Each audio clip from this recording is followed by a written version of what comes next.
Hello everyone, welcome back to the channel. If you're new here, my name is Jonathan. I'm a qualified wealth manager and one of the leading golden visa consultants working in the world today. I help internationally minded people to secure a second citizenship for their family and give them a more flexible future. My team and I have a 100% track record of success across more than 1,000 client cases, so we do know what we're talking about. Today, we'll be looking at the major golden visa programs that exist in the EU as of 2024 and asking the question, which one is right for you? Now, this topic is quite diverse, so to be a little bit more specific, we'll be doing that by breaking down the issue of golden visas into a few key sections. Firstly, we'll look at what golden visas actually are and who they're designed for. Then next, we'll take a quick look at the political context. Golden visas are quite controversial these days, so it's important to understand why and what is happening in the political landscape because it will shape our future in this space. After that, we'll explore what it means to have a second passport in Europe before diving into the major programs right here in the EU. Those are Portugal, Italy, Spain and Greece, but we'll also briefly look at Malta, Cyprus and Hungary too, which is making a comeback. There are other programs such as Latvia or Bulgaria, for example, but these are quite niche, so unless you have a compelling reason to be looking at these other programs, we're better off focusing on the ones that are on your screen there. Right, we'll then go through a decision tree that aims to identify which program might be right for you. Now, this isn't an exact science, of course, and it's always best to review your options with an expert if you're not sure, but this should hopefully give you some clarity or validation that you are indeed on the right track. Then we'll wrap up today's video by looking at the key considerations to bear in mind when pursuing a second citizenship and recapping the main conclusions from today's presentation. Okay, getting started then with the basic question, what are golden visas? Well, before we can answer that, we first need to start by mentioning a problem that many of us face in today's society, borders. Now, they can stop us living, doing business, raising our children, or retiring in the places that we truly want to be. However, if you can meet the requirements, this is where the concept of golden visas comes into play. Now, golden visas provide a pathway for foreign investors and their families to obtain residency or citizenship in a particular country by making a significant investment into that country. That's usually a six-figure sum. So, what are golden visas? Now, this is a little bit of a marketing term because golden visa is essentially your golden ticket, if you will, into a country of your choice. It is an investor visa. It grants you certain freedoms and residency privileges in exchange for your investment into the country. Now, the types of investment that are available will depend according to the country in question, as do the amounts that you actually need to physically invest. Now, the privileges and benefits do vary as well from country to country, which is why we're doing the comparison today. And one of the main benefits is that golden visas can lead to citizenship under certain circumstances, and of course depending on the country, and a second passport will give you much more freedom and flexibility when planning your future and your family's future, of course. Now, other benefits may also include visa-free travel to other countries around the world, access to healthcare, education, etc. We'll be looking at a little bit later on. Essentially, if you have the funds to qualify for a golden visa, this can be a very powerful tool to open your world in exchange for an investment. What's more, if you do the process well, in many cases you can also make a very healthy return on that investment in addition to the golden visa and potentially second citizenship. It can therefore make an awful lot of sense from a financial planning standpoint. That said, the European Union and the European Commission don't believe they make sense from the political standpoint. Now, the idea of citizenship for sale has been widely condemned by lawmakers in Brussels, and there have been quite concerted and, let's be honest, rather ham-fisted attempts to get member states of the European Union to tighten up their programs. Now, the main reason given for this is concerns around security risks coming from major markets across Asia, and considering the war in Ukraine and recent tensions between China and the developed West, you can understand why politicians would become nervous about non-EU nationals simply buying their way to a European passport. And to a certain extent, that extra pressure from Brussels is working. Ireland, for instance, have scrapped their investor scheme entirely, as have the United Kingdom. Of course, the UK is no longer a part of the European Union. Montenegro have had to scrap their scheme as a precursor to potentially joining the European Union in the next few years. And Portugal and Greece have both significantly tightened their access criteria to their own schemes, removing certain investment options, raising minimum investment amounts. Now Spain and the other developed nations are under increasing pressure as well. So right now the direction of travel politically is definitely going in the wrong direction, which is a real shame because the second citizenship market is now exploding as more and more people realize the benefits and the flexibility that a second citizenship can offer them and their family. So the takeaway from this particular slide then is that if second citizenship is on your radar, then you would be best advised to look at this sooner rather than later to avoid disappointment. Okay, so why would you want a European passport in the first place? Well, the value here is the freedom that it gives you. Now, once you have your passport, you can live, work, retire, study, or open a business in any one of the 27 countries in Europe that you can see on your screen there. It doesn't matter which country gives you the passport, as long as it's an EU passport, you can go where you please. And you can also use your new passport to travel visa-free to 185 countries around the world. Now, in a world where borders are fast becoming harder, where geopolitical tensions are rising, having a Plan B passport that gives you the freedom to move across an entire continent of developed nations can be truly life-changing. And not just for you, but for your children, for your children's children, for your children's children's children, and beyond, for all the future generations. Getting the passport, then, should be a no-brainer. Now, let's look at the major European schemes for full context on what is actually available to us. Now, there's a lot of commonality here, and this is quite a busy slide, but there are also some very important differences, which we will now look at line by line. So the first one is the time it takes to achieve residency. Now, most countries will give you this in a couple of months, with the sole exception being Portugal. Now, this is actually simply down to the popularity of the Portuguese scheme, which has overloaded the immigration authorities in recent years, and you'll see why it's been so popular in just a second.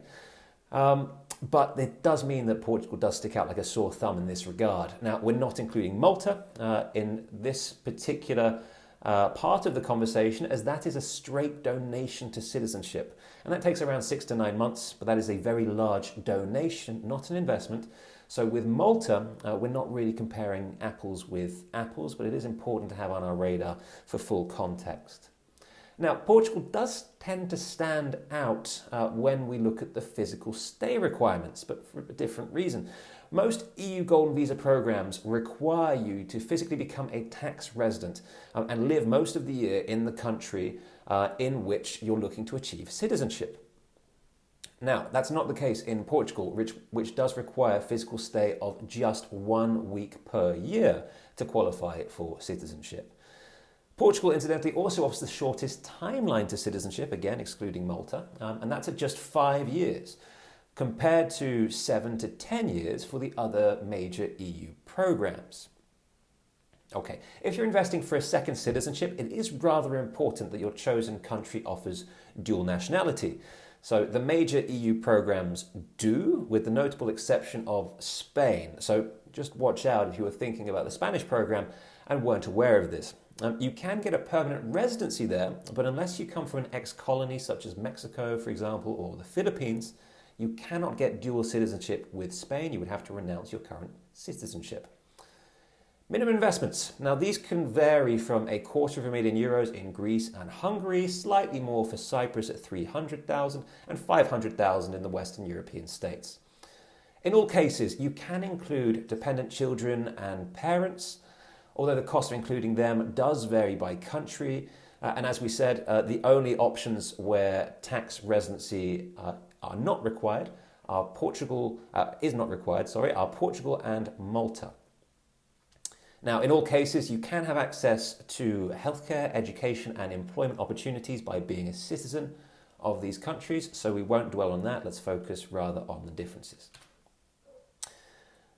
Okay, so after that rather busy slide, you might have a pretty good idea of which program is likely right for you. But in the interests of completeness and helping you along with that decision, let's go through a decision tree now, just to make sure that all the bases are covered. Now, for this exercise, I'm assuming that your ultimate goal is a second citizenship in Europe rather than just the residency permit. As I mentioned, this is quite a rudimentary method to approach what could be quite a complex topic. So feel free, please do reach out to me for a free consultation if you would like to better understand your options and get some support and guidance on that front. But for now, the first question that I suggest you ask: do I want to relocate imminently or immediately? Now, if you want to relocate ASAP, we'll cover that in the next slide, but for this one, we're going to assume that you do not want to relocate. And this is fairly simple, as options for a remote citizenship are rather limited. Next question then. So I don't want to relocate immediately, but do I have 500,000 euros to invest? If you don't, then I'm afraid Europe does not have a great deal of options for you unless you are prepared to compromise on your geographic location. So you may be better served actually looking at the Caribbean, a different part of the world, but there are various citizenship by investment, CBI programs in the Caribbean. These are cheaper in the main than their European counterparts in terms of the capital requirements, but they tend to be donations rather than investments, and the passports offered are simply not as powerful. So worth bearing in mind, but that is another option to consider depending on your particular goals. However, if you do have 500,000 euros available to invest, let's now move on to the next question and ask ourselves, what are my timelines? Can I wait for a year to get the residency, or am I in a particular rush? Well, if you can wait that year, then go for Portugal. It's that simple. Portugal is the number one remote pathway to EU citizenship by investment, and for good reason. It is low cost, it offers good return on investment if done right. Now, you can take a look at my other videos for what that actually looks like. And Portugal does give a full dual citizenship after holding the investment for just 5 years. Now, if you can't wait that long for a residence permit, the next question is a big one. Am I happy donating up to 1 million euros as part of this process? And yes, I did say donating, not investing, because that's money that we're not getting back. Now, not many people have a spare million to throw around, but if that is you and you want the residency and you want citizenship quickly, then you may wish to consider Malta. Now, Malta is the fastest route to a European passport, as we saw, 6 to 9 months for a full passport. And it even has that fast track option for those who can donate more than others. So if money really is no object, then this is likely your route. If you're not happy with the idea of such a large sunk cost, then I would respectfully suggest reconsidering your timelines and going with Portugal instead. So those are your best options if looking to do this remotely. However, if you do want to relocate immediately, then the easy first question is, of course, do I know where I want to go? I guess the answer is probably no if you're watching this video. I mean, otherwise, why are you here? But if the answer is indeed yes, then of course, you should probably just go to that country if that country has a visa option that works for you. Now, actually, important point here, if that country does not give you the option of citizenship, it may actually also be worth considering Portugal as a remote option. Remember, a second passport gives you permanent rights to you and all the generations to come across the European Union, which can be truly life-changing. So, if the country where you actually want to base yourself doesn't offer you that, Portugal as a remote option may well be worth considering. Coming back to this though, assuming that you don't know where you want to base yourself but are looking to relocate, here are the key factors to consider. Now, ask yourself what is most important to you from this list. Number one, flexible physical stay. Is it important to me to be able to come and go? Maybe you're not sure that Europe is for you, but you want the assurances of the passport without committing to years and years of physical stay requirements and being really locked into a country. If so, if that's you, then Portugal is once again the one for you. And it's the same conclusion if you're looking for the shortest investment holding period for citizenship. Now, if your top priority is a favourable tax regime for high net worth individuals, then consider Greece. If you move here, you can opt to pay a special flat rate of tax of just 100,000 euros per year, regardless of your income level. So if you're earning millions of euros per year, that is a very favourable taxation rate. But of course, seek specialist tax advice before taking a decision on that basis, Greece is also attractive if your priority is at the other end of the scale, where you're looking for the lowest capital commitment to access an EU golden visa. And finally, a major one: education, healthcare, and safety. Now, these are all huge considerations for people looking to move to Europe, and this comes up in my meetings all the time. The good news here is that all developed nations are among the safest. All developed European nations are among the safest in the world, offering good access to healthcare and leading education systems. So whilst this is a very, very important criterion here, the difference between EU member states in this regard is so small that it probably shouldn't be your major consideration. Recapping then. So when it comes to the golden visa, or golden visas in general, Portugal remains the number one route to a European citizenship at present. Now, this is because it is really quite different to the other options in the market, principally because you can get full citizenship without taking tax residence in the country.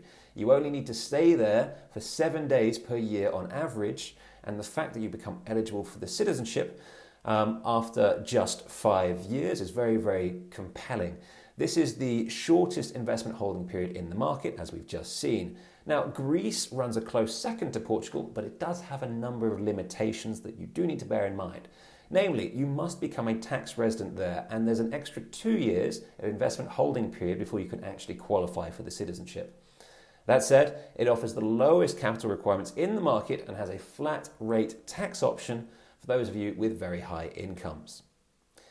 Now, looking at the rest of the landscape, Spain, Italy, Cyprus, all three of these offer a wonderful Mediterranean lifestyle, but their golden visa programs don't really make sense when you compare them with Portugal and Greece, unless, of course, you decide that you actually physically want to live there. It's the same conclusion with Hungary, but that is a very different lifestyle, of course, and maybe not quite as attractive as the Mediterranean, but that is, of course, down to your own personal preferences. And lastly, if money really is no object and you just want a European citizenship as quickly as possible and are happy to pay heavily for that privilege, then Malta is the one for you. Expect to be out the best part of €1,000,000. You won't see that money again and you won't see a return, but you will get a passport in a matter of months.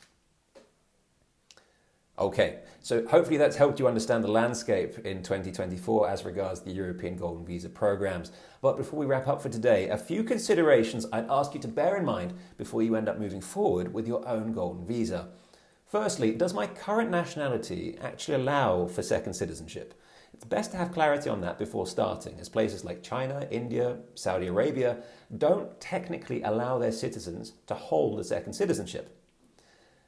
That being said, these are some of the biggest markets in the world for the Golden Visa, so you can draw your own conclusions on this. Many people simply do not view this as an obstacle and they proceed regardless. That is, of course, down to you. Next, will a second citizenship change my tax position? Now, this is actually not the case for European citizenships. When it comes to Europe, as a general rule, if you do not live there, you will only be taxed on your affairs inside that country. Taking citizenship does not have any impact on your tax position whatsoever. Of course, American citizens are taxed in the USA regardless of where they are tax resident. So many Americans, interestingly, are actually renouncing their US citizenship when moving to Europe, even if going to a country such as Portugal that offers the possibility of dual nationality. It goes without saying, but always, always, always seek specialist tax advice on your own situation before taking such a decision. Okay, next, who is this for? Now, is this just for you? Is it for your spouse as well, your parents, your children? Make sure you pick a program that meets your needs in a cost-efficient way and allows for everyone to be involved. And lastly, very important this one, what is my exit strategy once I receive my citizenship? Now, you'll likely want to make sure that your capital comes back to you once your Golden Visa journey is over. So an ironclad exit strategy is essential. Now, this will depend from investment to investment, so make sure that you're working with credible people that you can trust on this. Now, you can take a look at my country-specific videos to learn more about the various exit strategies that exist and what to look for in an investment case when making that decision. Speaking of which, that's actually my suggested next step. So in the top right-hand side of your screen there, you'll be able to see links to my overview videos for the Portugal Golden Visa and the Greece Golden Visa. Now, take a look at those if you're ready to take a deeper dive into those particular programs. I'll also put links in the description box just down below this video and in the end screen at the end of the video, which incidentally is right now. So I hope this video was useful and gave you some insight into the Golden Visa possibilities for you and your family. Now, not all Golden Visa programs are the same, and the right one for you will depend on several criteria. That being said, it is nigh on impossible for me to sit here in front of a camera and tell you which program is right for you without knowing the ins and outs of your ambitions and personal situation. But maybe we can get, let's say, 80% of the way there. So if you'd like some tailored guidance on which path to take, or maybe you're ready to start exploring some investment opportunities with me and my expert team, then feel free to book a meeting with me using the QR code that's on your screen there. Now, if you're watching this on your phone, you can't scan the QR code. Don't worry, I'll put the link in the description box again down below this video to make it nice and easy for you. And last thing, before we go, if you do like this content, please let me know by subscribing to this channel. It would also make sure that you stay updated on all things golden visas and second citizenships. And I do try to put out new content fairly regularly, so you'll be the first to see that when it's available. And that's it from me. So thank you once again for watching, and I hope you have a beautiful day ahead. Take care, everyone. Bye for now.